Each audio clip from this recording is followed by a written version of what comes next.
brought to you by Kuku FM. Download the app now. Olympic games को mother of all the sporting events कहा जाए तो कोई अतिशयोक्ति नहीं होगी। शायद ये इकलौता ऐसा मौका होता है जिसमें दुनिया के लगभग सभी देश एक समय में एक मंच पर इकट्ठा होते हैं। यहाँ खेल भावना के अलावा भी बहुत कुछ दांव पर होता है, जैसे किसी राष्ट्र का चरित्र, आम लोगों की उम्मीदें और कभी कभार किसी सुप्रीम लीडर की नाक। ऐसी ही एक नाक ने इस साल के टोक्यो ओलंपिक्स में हलचल मचा रखी है। ये नाक है बेलारूस के राष्ट्रपति अलेक्जेंडर लुकाशेंको की। लुकाशेंको को यूरोप का आखिरी तानाशाह कहा जाता है और ऐसा कहने की वाजिब वजह भी है। लुकाशेंको पिछले 27 बरस से सत्ता के शीर्ष पर है। बेलारूस में लुकाशेंको के विरोधी ना के बराबर हैं। जो थे वो या तो जेल में हैं, या देश छोड़कर भाग चुके हैं, या कब्र में करवट ले रहे हैं। इस कथ्य का एक ताज़ा तरीन उदाहरण टोक्यो ओलंपिक में देखने को भी मिल रहा है। बेलारूस की ओलंपिक टीम में एक स्प्रिंटर है 24 साल की क्रिस्टीना तिमानोस्काया। उन्हें 200 मीटर की रेस में हिस्सा लेने के लिए चुना गया था। क्रिस्टीना अपने इवेंट की तैयारी में जुटी थी, तभी आदेश आया कि उन्हें 4x400 रिले रेस में भी हिस्सा लेना होगा। क्रिस्टीना से इस बारे में पूछा तक नहीं गया। नाराज होकर उन्होंने इंस्टाग्राम पर टीम मैनेजमेंट की आलोचना कर दी और इसके 1 घंटे बाद ही टीम के अधिकारी क्रिस्टीना के पास आए और कहा, पैक योर बैग्स, थोड़ी देर में तुम्हें एयरपोर्ट के लिए निकलना है। बेलारूस लौटने का टिकट तैयार है। इसके बाद क्रिस्टीना को एयरपोर्ट ले जाया गया। एयरपोर्ट पर उसने जापान की पुलिस से मदद की गुहार लगाई।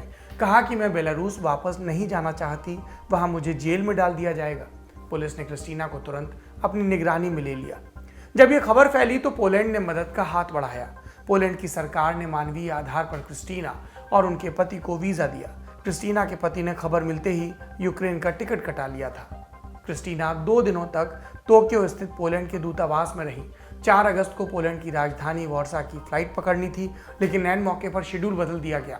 जिस फ्लाइट में क्रिस्टीना को वार्सा जाना था, उसमें बड़ी संख्या में पत्रकारों ने भी सीट बुक कराई थी। इस वजह से पोलिश अधिकारी क्रिस्टीना को पहले वियना ले गए और फिर वहां से वार्सा पहुंचाया गया। पोलैंड सरकार ने वादा किया कि वो क्रिस्टीना के साथ खड़े रहेंगे। ये खिलाड़ी अपने ही राष्ट्रपति से इतना डर क्यों रहे हैं? लुकाशेंको लंबे समय तक बेलारूस ओलंपिक कमेटी के मुखिया रहे। फरवरी 2021 में ये कुर्सी उन्होंने अपने बेटे को सौंप दी। यानी वहां भी स्पोर्ट्स में उन्हीं का कहा पत्थर की लकीर है। टोक्यो रवाना होने से पहले टीम को राष्ट्रपति का बुलावा आया। इस बुलावे में क्या हुआ? लुकाशेंको ने साफ लहजे में कहा था, अगर तुम लोग वहां सैर सपाटे की नियत से गए और मेडल नहीं जीते तो अच्छा यही होगा कि वापस ना आओ। लुकाशेंको के सताए एथलीट्स की लिस्ट लंबी है और उससे भी लंबी है लुकाशेंको सरकार की आलोचना करने के बाद जेल में बंद प्रदर्शनकारियों की दास्तान। क्रिस्टीना अनजाने में ही दोनों कतारों में शामिल हो चुकी थी। ऐसे में उनके पास कोई दूसरा रास्ता नहीं बचा था। बेलारूस ने इस पूरे प्रसंग पर क्या बयान दिया? नेशनल ओलंपिक कमेटी ने कहा कि क्रिस्टीना को डॉक्टर्स की सलाह पर गेम से बाहर किया गया था। वो बहुत इमोशनल है। बाकी किसी भी सवाल पर बेलारूस की सरकार का जवाब नहीं आया। उधर इंटरनेशनल ओलंपिक्स कमेटी ने पूरे घटनाक्रम की जांच शुरू कर दी। आईओसी ने बेलारूस से जवाब भी मांगा। हालांकि इससे लुकाशेंको की बेशर्म चमड़ी पर कोई असर पड़ेगा ये कहना मुश्किल है। ये तो हालिया वक्त की बात हुई, लेकिन आज हम आपको अतीत के पिटारे से भी कुछ ऐसी कहानियां सुनाएंगे जब ओलंपिक गेम और पॉलिटिक्स एक दूसरे में गुत्थम गुत्था हो गए। इन कहानियों में नरसंहार से लेकर बहिष्कार तक का इतिहास है। कब, कहां, क्यों और कैसे, सब विस्तार से बताएंगे। नमस्ते, मेरा नाम है सौरभ द्विवेदी और आप देख रहे हैं अंतरराष्ट्रीय प्रसंगों से जुड़ा ललन टॉप का कार्यक्रम दुनियादारी। पहली कहानी एक नरसंहार की है। साल 1968 के मैक्सिको ओलंपिक्स की सबसे बड़ी घटना क्या थी? इस सवाल के जवाब पर एक आम सहमति होगी। 2 अश्वेत अमेरिकी धावकों का पोडियम पर काले मोजे में खड़े होकर मेडल लेना और काले दस्तानों से लैस मुट्ठियां भींचकर नस्ल भेद का विरोध करना। इस घटना ने जॉन कार्लोस और टॉमी स्मिथ को अमेरिका की ओलंपिक टीम से निकाल दिया इस घटना के चलते, लेकिन उनका नाम इतिहास से कोई नहीं निकाल पाया। जो घटना दबा दी गई वो ओलंपिक गेम शुरू होने से ठीक 10 दिन पहले घटी थी, उसी शहर में जो ओलंपिक गेम्स की मेजबानी कर रहा था। 1960 के दशक के आखिर में दुनिया भर के देशों में छात्र आंदोलन हो रहे थे। मैक्सिको भी इससे अछूता नहीं था। वहां भी सरकार के खिलाफ गुस्सा उबल रहा था, बस एक मौके का इंतजार। और वो कब आया? जब एक फुटबॉल मैच के बाद स्कूली बच्चों की लड़ाई हो गई। झगड़ा शांत कराने आई पुलिस से मामला नहीं संभला तो सेना बुलाई गई। बच्चों ने स्कूल का दरवाजा बंद कर दिया। सेना ने गेट खुलवाने के बजाय उसे बम लगाकर उड़ा दिया और कई स्कूली छात्र इसमें मारे गए। जिस स्कूल में ये घटना घटी वो नेशनल यूनिवर्सिटी के अंडर में आता था। जाहिर था आग वहां तक भी पहुंची। अगले कई महीनों तक पूरे शहर में सरकार के खिलाफ प्रदर्शन हुए। उनकी मांग थी कि छात्रों के खिलाफ हिंसा करने वालों पर कार्रवाई की जाए। राष्ट्रपति ने उल्टा धमकी दी, कहा कि अब और प्रोटेस्ट बर्दाश्त नहीं किया जाएगा। फिर 2 अक्टूबर 1968 को मैक्सिको सिटी के लाटेलोको स्क्वायर पर हजारों स्टूडेंट जमा हुए। उन्हें यह तय करना था कि आगे कैसे बढ़ा जाए। बैठक के अंतिम समय में सैनिक स्टूडेंट्स लीडर को पकड़ने के लिए बढ़े और तभी वहां पर गोलीबारी शुरू हो गई। इसके बाद सेना ने बिना किसी चेतावनी के गोलियां बरसाई। आधिकारिक आंकड़ा कहता है कि इस घटना में सिर्फ 26 लोग मारे गए, लेकिन प्रत्यक्षदर्शियों का बयान था कि ये संख्या कई गुना ज्यादा है। और सेना, उसने इस नरसंहार पर क्या कहा कि हमने सेल्फ डिफेंस में गोलियां चलाई। कई बरस बाद जब असली कहानी सामने आई तो सबके होश उड़ गए। असल में सेना ने चौराहे की इमारतों पर स्नाइपर्स तैनात कर रखे थे और उन्हें आदेश था कि अपने साथियों पर गोलियां चलाएं ताकि सेना इसका बहाना लेकर छात्रों को निशाना बना सके। और इसकी वजह, दरअसल राष्ट्रपति महोदय को डर था कि प्रोटेस्ट की वजह से ओलंपिक गेम्स का आयोजन खतरे में पड़ सकता है। और इसके लिए कि खतरे में न पड़े, उन्होंने सैकड़ों मासूम छात्रों को कुर्बान करने में देरी नहीं की। उस साल के ओलंपिक गेम्स तय समय पर शुरू हुए, लेकिन मैक्सिको के लोगों में पहले जैसा उत्साह नहीं था। ओलंपिक खेलों में नरसंहार की मैंने आपको कहानी सुनाई। ये नरसंहार अगले ओलंपिक में भी जारी रहा। 1972 का म्यूनिक कांड कौन भूल सकता है, जब फिलिस्तीनी आतंकवादियों ने स्पोर्ट्स विलेज में घुसकर 11 इजरायली एथलीट्स की हत्या कर दी थी। हमने पहले भी म्यूनिक नरसंहार की कहानी आपको सुनाई है। डिस्क्रिप्शन में आपको विस्तार से लिंक मिल जाएगा। अब चलते हैं दूसरे हिस्से की तरफ। ये बहिष्कार से जुड़ा है। ऑस्ट्रेलिया का मेलबर्न शहर 1956 के ओलंपिक गेम्स का मेजबान बना। ये गेम 22 नवंबर से शुरू होने वाले थे, लेकिन ग्लोबल पॉलिटिक्स में उठापटक उससे पहले ही शुरू हो चुकी थी। इसमें पहली घटना है मिडिल ईस्ट की। इजिप्ट के उस समय राष्ट्रपति थे गमाल अब्देल नासेर। उन्होंने सुएज नहर को नेशनलाइज कर दिया। उससे पहले नहर से होने वाली कमाई ब्रिटेन और फ्रांस के खाते में जाती थी। इजिप्ट को धेला नहीं मिलता था। जब ब्रिटेन और फ्रांस की कमाई बंद हुई तो उन्होंने इजराइल के साथ मिलकर नासेर के तख्ता पलट का प्लान किया। 29 अक्टूबर 1956 को इजराइल ने इजिप्ट पर हमला कर दिया। ब्रिटेन और फ्रांस ने युद्ध विराम का अल्टीमेटम दिया। नासिर ने यह मानने से इनकार किया। इसके बाद फ्रांस और ब्रिटेन ने इजिप्ट में सेना उतार दी। हालांकि बाद में उन्हें बुरी तरह अपमानित होकर वापस निकलना पड़ा। उधर इजराइल के हमले से नाराज इजिप्ट ने मेलबर्न ओलंपिक का बायकॉट कर दिया। इस बायकॉट में लेबनान और इराक भी शामिल हुए। इन तीनों के अलावा 3 और देशों ने मेलबर्न ओलंपिक से अपना नाम वापस लिया था। ये देश थे नीदरलैंड, स्पेन और स्विट्जरलैंड। इन देशों की कुछ और मांग थी। क्या मांग? कि सोवियत संघ को मेलबर्न ओलंपिक से बाहर किया जाए। और इसकी वजह, क्योंकि सोवियत संघ ने हंगरी के शांतिपूर्ण प्रदर्शनों को बुरी तरह कुचला था। दरअसल नवंबर 1956 में सोवियत सेना ने प्रदर्शनकारियों के ऊपर टैंक चलाया था, जिसमें हजारों की संख्या में लोग मारे गए, जबकि 2.5 लाख लोगों को देश छोड़कर भागना पड़ा। हालांकि सोवियत संघ को निकालने के निवेदन को आईओसी ने स्वीकार कर दिया, जिसके बाद नीदरलैंड, स्पेन और स्विट्जरलैंड ने अपनी टीम उस ओलंपिक में नहीं भेजी। जहां तक बहिष्कार की बात है, 1979 में सोवियत संघ ने जब अफगानिस्तान पर आक्रमण किया और कोल्ड वॉर का दौर अपने चरम पर था, तब अमेरिका ने भी इसकी आलोचना की और सोवियत संघ को ओलंपिक से बाहर निकालने के लिए कहा, लेकिन उसने ये मानने से मना कर दिया। आईओसी ने भी और सोवियत संघ ने भी।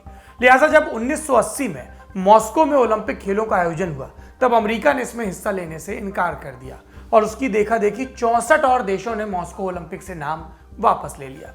ओलंपिक खेलों के इतिहास में पहली बार इतनी बड़ी संख्या में देशों ने गेम का बहिष्कार किया था।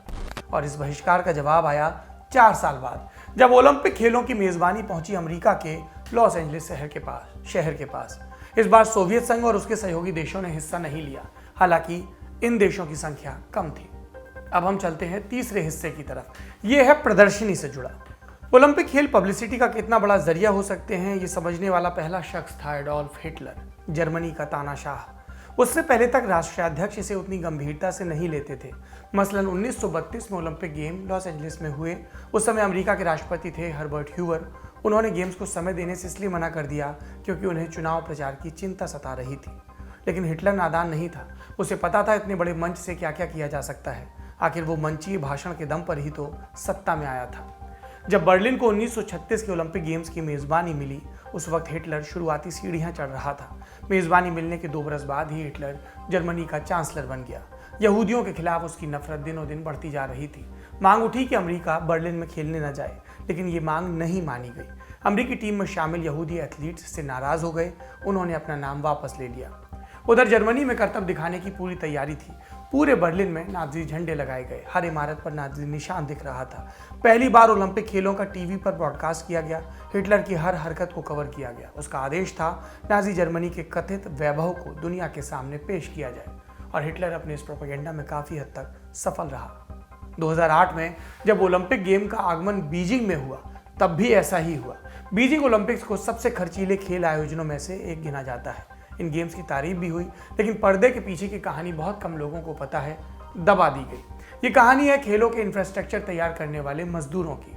न्यूयॉर्क टाइम्स की रिपोर्ट के अनुसार इन मजदूरों को न्यूनतम मजदूरी तक नहीं दी जाती थी। काम खत्म होने के बाद उन्हें सीन से गायब कर दिया गया। इसी तरह 2016 में हुआ। ब्राजील के रियो डी जेनेरो को ओलंपिक गेम्स की मेजबानी मिली। सरकार ने शहर की सुंदरता बढ़ाने के नाम पर झुग्गी बस्तियों को सुदूर इलाकों में ट्रांसफर कर दिया। जो नहीं जाना चाहते थे, उन्हें जबरदस्ती बेदखल किया गया। बाहरी लोगों को वे बस्तियां ना दिखें, इसके लिए ऊंची ऊंची दीवारें भी खड़ी की गई। इसमें कोई शक नहीं कि ओलंपिक खेलों के मैदान में उत्साह, रोमांच और गौरव लबालब होता है, लेकिन जो कुछ पर्दे के पीछे छूट जाता है, उसका क्या, ये तय करने का जिम्मा आपका है। ये था आज का दुनियादारी में बड़ी खबर सेगमेंट। अब सुर्खियां सुनते हैं। पहली सुर्खी पाकिस्तान से। पाकिस्तान के पंजाब प्रांत में एक बार फिर से हिंदू मंदिर पर हमले की खबर सामने आई। उपद्रवियों ने रहीम यार खान जिले के भोंग में स्थित एक मंदिर में जमकर तोड़फोड़ की, और इसके बाद उन्होंने मुल्तान सुकूर मोटरवे को 3 घंटे के लिए जाम कर दिया। हमलावरों का गुस्सा इस बात पर था कि स्थानीय अदालत ने 9 साल के एक हिंदू लड़के को जमानत दे दी। लड़के पर आरोप था कि उसने एक मदरसे के बाहर पेशाब की। मोहल्ले के हिंदू बुजुर्गों ने बच्चे की नादानी के लिए माफी भी मांगी, लेकिन मौलवी ने बच्चे के ऊपर ईश निंदा का मुकदमा दायर कर दिया। जब अदालत ने जमानत दी, तब मौलवी ने भीड़ को हिंदू मंदिर पर हमले के लिए भड़काया। हालांकि पाकिस्तान में मंदिरों पर हमले की यह पहली घटना नहीं है। मार्च 2021 में कट्टरपंथियों ने रावलपिंडी स्थित 100 साल पुराने मंदिर को तोड़ दिया था। दिसंबर 2020 में पेशावर में मुस्लिम कट्टरपंथियों की भीड़ ने एक मंदिर में भी आग लगा दी थी। इसका एक इंडिया एंगल भी है। कई लोग इस वीडियो को दिखाकर हिंदुस्तान में एक दूसरे सवाल पूछ रहे हैं कि अब तुम चुप क्यों हो, अब क्यों बोल रहे हो। हिंदुस्तान के लोग हमेशा याद रखें, आपको पाकिस्तान नहीं बनना है, ना पाकिस्तान जैसी हरकतें करनी है, ना उनसे अपनी तुलना करनी है। तुलना करनी है अपनी डेमोक्रेसी की, तो देश की शानदार परंपराओं से करिए, अतीत की, वर्तमान की, और भविष्य में वो बेहतर हो, या दुनिया के जो शानदार डेमोक्रेटिक मुल्क हैं उनसे तुलना करिए। दूसरी सुर्खी लेबनान से है। बेरूत ब्लास्ट की पहली बरसी पर हुए प्रोटेस्ट के दौरान पुलिस के साथ हुई भिड़ंत में 20 से अधिक लोग घायल हो गए। प्रदर्शनकारी लेबनान की संसद तक मार्च की तैयारी कर रहे थे। पुलिस ने रोकने के लिए आंसू गैस और वाटर कैनन का इस्तेमाल किया। पिछले साल 4 अगस्त को बेरूत पोर्ट के वेयरहाउस में रखे अमोनियम नाइट्रेट में जोरदार धमाका हुआ था। 214 लोग मारे गए थे, 7000 से ज्यादा घायल हुए थे, 10,000 से ज्यादा घरों को नुकसान पहुंचा था। इस ब्लास्ट के बाद पूरे लेबनान में जबरदस्त प्रदर्शन हुए। प्रदर्शन के बाद तत्कालीन प्रधानमंत्री हसन दियाब ने पूरी सरकार के साथ इस्तीफा दिया था, और तब से लेबनान में कार्यवाहक सरकार चल रही है। 1 साल बाद भी कई सवालों के जवाब नहीं मिले। मसलन ये सवाल कि इतनी बड़ी मात्रा में विस्फोटक किसने मंगवाया था, और ये सवाल की जानकारी होने के बाद भी अधिकारियों ने उसे बंदरगाह से हटाया क्यों नहीं। बाकी आधिकारिक जांच को प्रभावित करने की कई कोशिशें भी सामने आ चुकी हैं। आज की तीसरी और आखिरी सुर्खी ऑस्ट्रेलिया से है। ऑस्ट्रेलिया सरकार ने मूल निवासियों के साथ हुए अत्याचार के लिए मुआवजे का ऐलान किया है। 5 अगस्त को ऑस्ट्रेलिया के प्रधानमंत्री स्कॉट मॉरिसन ने संसद में माफी मांगी। क्या घटना है ये? दरअसल 1910 से 1970 के बीच ऑस्ट्रेलिया की सरकार ने मूल निवासियों की पहचान खत्म करने की पॉलिसी चलाई। मूल निवासी बच्चों को परिवार से छीनकर फॉस्टर होम में रखा गया। उनकी भाषा और संस्कृति से उन्हें अलग थलग किया गया। आंकड़ों के मुताबिक इन 6 दशकों में 1 लाख से अधिक बच्चे इस नीति से प्रभावित हुए। उनके मेंटल ट्रॉमा का तो कोई हिसाब ही नहीं। इन बच्चों को स्टोलन जनरेशंस का नाम दिया गया। 2008 में पहली दफा ऑस्ट्रेलिया ने इस अपराध को स्वीकार किया। तब ऑस्ट्रेलिया के प्रधानमंत्री थे केविन रूड।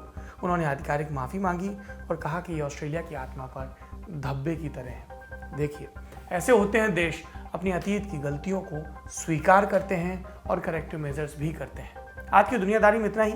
उम्मीद है कल फिर मुलाकात होगी। शुक्रिया, शुभ रात्रि।